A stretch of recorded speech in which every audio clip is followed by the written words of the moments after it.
हे दोस्तों नमस्कार। एक बार फिर से स्वागत है आपके अपने यूट्यूब चैनल देव जी के ट्रिक्स में। तो दोस्तों हम लोग यहाँ पर गुड मॉर्निंग सीरीज जो कि आपकी जीके की है, डेली आपको यहाँ पर सुबह 7 बजे यहाँ पर जीके का टेस्ट कराया जाता है। अगर आप नए हैं तो चैनल को सब्सक्राइब भी कर लें और डेली का डेली यहाँ पर जीके का रिवीजन कर सकते हैं। सभी को good morning, good morning, good morning, सभी को गुड मॉर्निंग। वीडियो शेयर कर दीजिए दोस्तों को। आवाज़ आ रही है ना? आ रही है? ठीक है, तो स्टार्ट करते हैं। गुड मॉर्निंग सभी को, गुड मॉर्निंग। चलिए तो स्टार्ट करते हैं। यहाँ पर आपका प्रश्न दिया गया है कि निम्नलिखित में से किस राजनेता ने भूदान आंदोलन में सक्रिय भूमिका निभाई थी। यहाँ पर जो डेली वीडियो देखते हैं तो एक प्रश्न आपको कमेंट के लिए दिया जाता है, तो यही प्रश्न आपका है जो कि पूछा गया था और बच्चों ने जवाब भी दिया था। यहाँ पर आपका सही जवाब ऑप्शन राइट आपका हो जाएगा सी नंबर, जयप्रकाश नारायण। ठीक है, जयप्रकाश नारायण ने भू आंदोलन में सक्रिय भूमिका निभाई थी और भूदान आंदोलन में संत विनोबा भावे द्वारा वर्ष 1951 में प्रारंभ किया गया था। ठीक है, और इसके बाद नेक्स्ट प्रश्न को आते हैं। प्रश्न आपसे कह रहा है कि एक अखिल इस्लामी आंदोलन तहरीक ए रहमी रुमाल किस आंदोलन से शुरू हुआ था। एक अखिल इस्लामी आंदोलन तहरीक ए रेशमी रुमाल किस आंदोलन में यह से शुरू हुआ था। तो जवाब यहाँ पर आपका हो जाएगा option right B number, Deoband आंदोलन। ठीक है, देवबंद आंदोलन यह आपकी 1866-67 से आके शुरू हुआ था। तो आपका जवाब हो जाएगा ऑप्शन राइट यहाँ पर आपका बी नंबर। अगले प्रश्न को आते हैं। प्रश्न आपसे कह रहा है कि वर्ष में उच्चतम न्यायालय की स्थापना हुई थी। कौन से वर्ष में उच्चतम न्यायालय की स्थापना हुई थी। यहाँ पर आपका जवाब सही हो जाएगा, सही जवाब हो जाएगा 93 का ऑप्शन आपका डी नंबर, 1950 में। याद रखिए कि 28 जनवरी 1950 को इसकी स्थापना की गई थी। ठीक है, चलिए नेक्स्ट प्रश्न को आते हैं। प्रश्न आपसे कह रहा है कि उपराष्ट्रपति प्रत्येक कितने वर्ष में वित्त आयोग का गठन करता है। राष्ट्रपति प्रत्येक कितने वर्ष में वित्त आयोग का गठन करता है। जवाब देते चलिए जिसे आ रहा है। तो देखो, सबसे पहली बात ये पूछ लेता है कभी कभी वित्त आयोग की गठन कौन करता है। तो वित्त आयोग का गठन आपका राष्ट्रपति करता है। ठीक है, और कितने वर्षों के लिए होता है। तो जवाब यहाँ पर आपका हो जाएगा ऑप्शन डी, आपके 5 वर्षों के लिए यहाँ पर कह सकते हैं होता है। ठीक है, और अगले प्रश्न को आते हैं। कह रहा आपसे यहाँ पर कि भारतीय संविधान का पहला संशोधन वर्ष में कार्यान्वित हुआ था जिसके माध्यम से भाषण एवं अभिव्यक्ति की स्वतंत्रता के दुरुपयोग तथा जमींदारी उन्मूलन कानूनों की वैधता से संबंधित प्रावधान बनाए गए। तो यहाँ पर देख सकते हैं कि पहला जो संशोधन हुआ था यह आपकी कब हुआ था। तो बिल्कुल सही जवाब है ऑप्शन राइट आपका यहाँ पर सी नंबर, 1951। बिल्कुल सही जवाब आ रहे हैं। 1951 में कह सकते हैं आपका पहला संशोधन आपका हुआ था। और इसके बाद नेक्स्ट प्रश्न को आते हैं। प्रश्न आपसे कह रहा है कि एक स्थानांतरण खेती बेवर किस भारतीय राज्य में प्रचलित है। यहाँ पर एक कृषि है जो कि स्थानांतरित खेती होती है बेवर। तो बेवर जो कि आपके ऑप्शन राइट आपका यहाँ पर ए हो जाएगा मध्य प्रदेश में। मध्य प्रदेश में जिसका जवाब ए आ रहा है, तो जवाब आपका यहाँ पर हो जाएगा मध्य प्रदेश में प्रचलित है। और यहाँ प्रचलित स्थानांतरित खेती को दाहिया या दीपा के नाम से भी जाना जाता है। ठीक है, और असम में झूम के नाम से जानते हैं। ठीक है, अगले प्रश्न को आते हैं। प्रश्न आपसे कह रहा है कि एक संकल्पना है जिसमें कोड अथवा दूरी संवेदनशील सूचना प्राप्त करने के लिए ट्रेस अथवा रियाकल बिन की छानबीन की जाती है।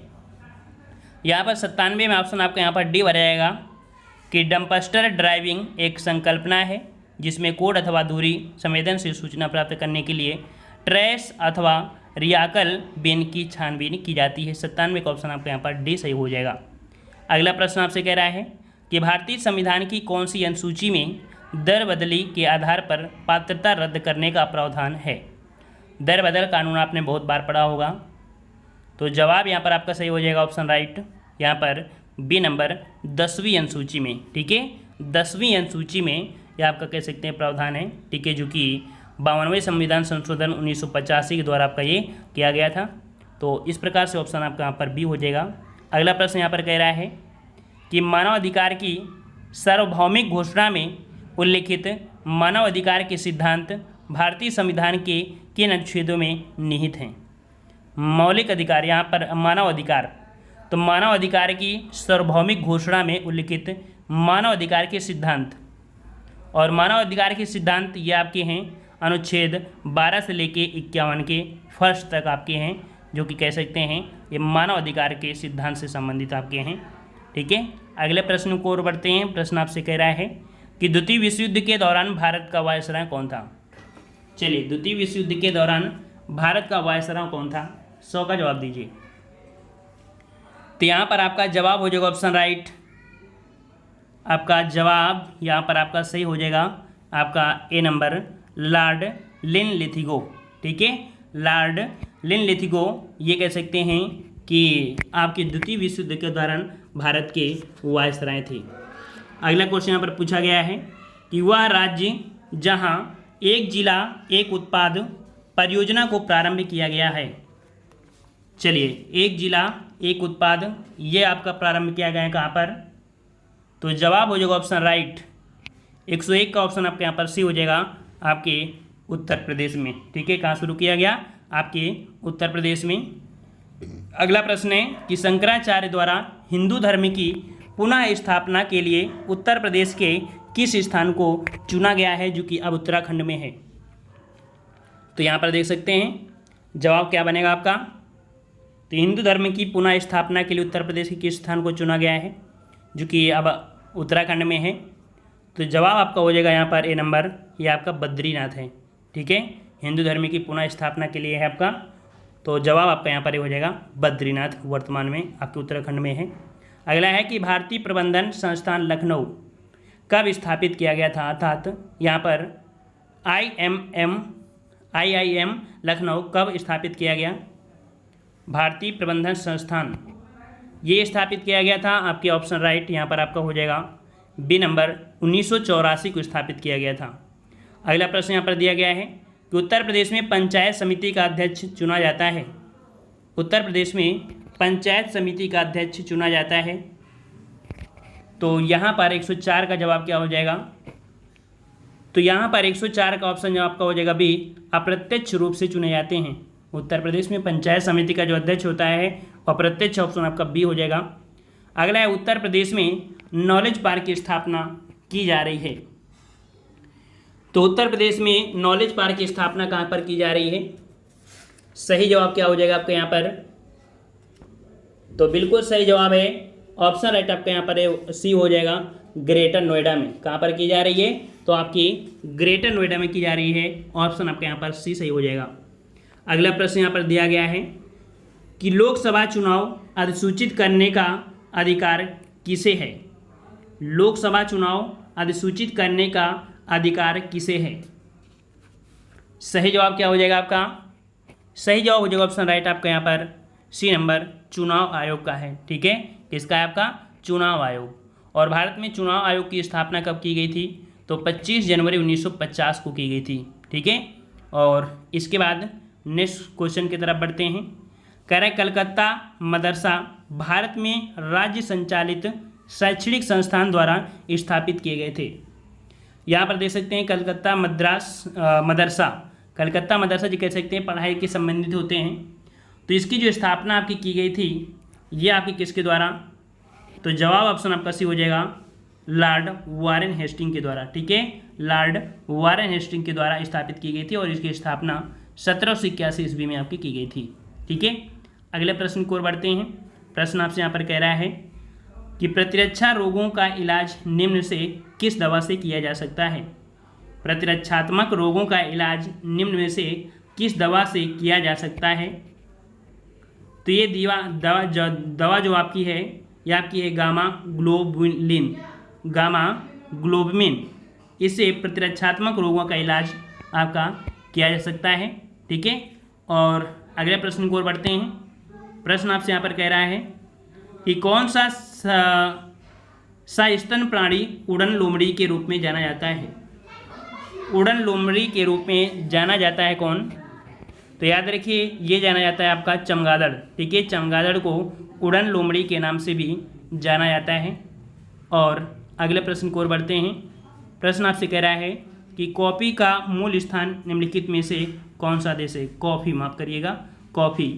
तो कॉफ़ी का मूल स्थान आपका कौन सा देश है? तो जवाब यहाँ पर आपका हो जाएगा ऑप्शन डी हो जाएगा, इथोपिया। ठीक है, कॉफ़ी का मूल स्थान निम्नलिखित में से कौन सा देश है?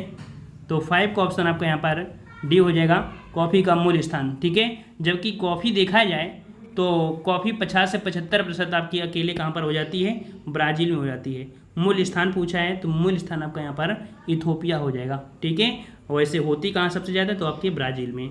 अगला प्रश्न यहाँ पर दिया है कि चुनाव आयोग द्वारा किए गए चुनावों के खर्चे के बारे में निम्नलिखित में से कौन सा कथन आपका सत्य है? तो यहाँ पर इस प्रकार से आपका दिया गया है। ठीक है, तो यहाँ पर आपका दिया गया है कि यदि चुनाव केवल संसद के लिए ही आयोजित किए जा रहे हैं तो व्यय पूरी तरह से केंद्र सरकार का वहन किया जाता है। तो बिल्कुल सही है, अगर संसद के लिए है तो आपका पूरी तरीके से वहन जो होगा पैसा वो केंद्र सरकार का वहन होगा। ठीक है, अगला है कि यदि चुनाव केवल राज्य विधानसभा के लिए आरोपित किए जा रहे हैं तो व्यय को केंद्र सरकार और से संबंधित राज्य। तो यहाँ पर देखो, यहाँ पर आपका ये पॉइंट आपका गलत हो जाएगा। तो जवाब यहाँ पर सिर्फ आपका हो जाएगा पी, केवल आपका हो जाएगा पहला वाला। ठीक है, अगर संसद के हो रहे हैं तो सिर्फ केंद्र सरकार ही पैसा वहन करेगी। अगला है कि पंचायती राज प्रणाली में श्रेणी संरचना होती है। पंचायती राज प्रणाली में कह सकते हैं कि श्रेणी संरचना आपकी जो होती है ये आपकी होती है 3 प्रकार की। ऑप्शन आपका यहाँ पर बी हो जाएगा, आपकी 3 प्रकार की संरचना, ग्राम पंचायत, क्षेत्र पंचायत और जिला पंचायत। ठीक है, तो इस बार आपका हो जाएगा जवाब यहाँ पर आपका बी नंबर हो जाएगा। अगला क्वेश्चन यहाँ पर दिया है कि निम्नलिखित में से किस मामले में निर्णय के कारण संविधान में पहला संशोधन हुआ था। यहाँ पर किसके निर्णय में यहाँ पर कह सकते हैं जो पहला संशोधन हुआ था?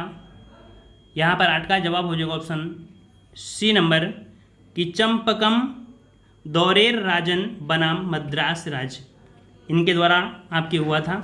ठीक है, 1951 में यह निर्णय मद्रास हाईकोर्ट में चला था। ठीक है, और इसके बाद नेक्स्ट प्रश्न को आते हैं। प्रश्न आपसे कह रहा है कि आर्थिक सहयोग व विकास संगठन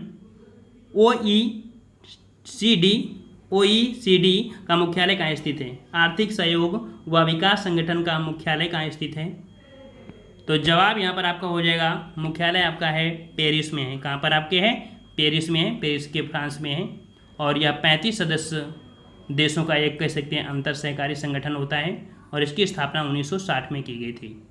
अगला प्रश्न आपसे कह रहा है कि अंतर्राष्ट्रीय करारों को लागू करने के लिए राज्य सूची में दिए गए विषयों पर संसद द्वारा अधिनियमित कानूनों के उदाहरण निम्न में से कौन से हैं?